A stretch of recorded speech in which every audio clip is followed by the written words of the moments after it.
Cerita seram ayunan tengah malam. Aku selalu pergi kemana-mana bertiga.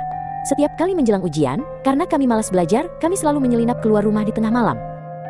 Kami pergi ke sebuah bukit kecil di dekat sana, dan duduk di bangku untuk mengobrol.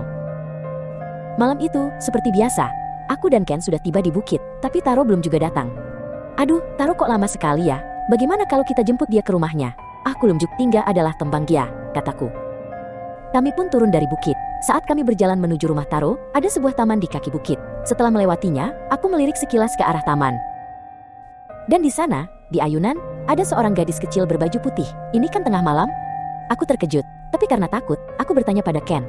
Ken, kamu lihat itu tadi? Ken menjawab, tidak, aku tidak melihat apa-apa. Aku bersikeras, tidak mungkin.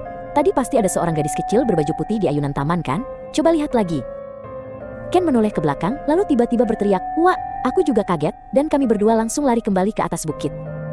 Kami terengah-engah di puncak bukit. "Kamu lihat kan?" kataku pada Ken. "Ya, aku lihat. Dia ada di sana." Gadis kecil berbaju putih di ayunan.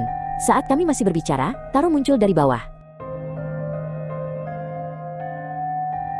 Aku bertanya pada Taro, "Hei, kamu tidak melihat ayunan di taman? Ada gadis kecil di sana kan?" Taro menjawab, "Tidak, aku tidak melihatnya." Aku membalas, "Tidak mungkin. Kami berdua melihatnya. Dia pasti ada di sana." Aku mengajak, "Bagaimana kalau kita bertiga pergi melihat ayunan di taman?" Kami pun pergi. "Ayo kita lihat bersama-sama." Kita semua melihat ke belakang secara serentak. Ketika kami menoleh bersamaan, kami bertiga kembali berteriak ketakutan. Dan kali ini, aku benar-benar melihat gadis itu dengan jelas. Kami berteriak "Wah!" dan lari kembali ke atas.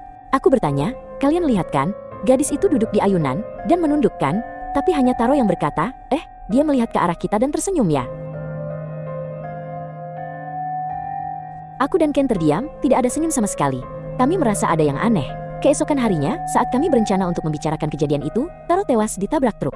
Apakah gadis di ayunan itu adalah dewa kematian dan dia tersenyum pada Taro?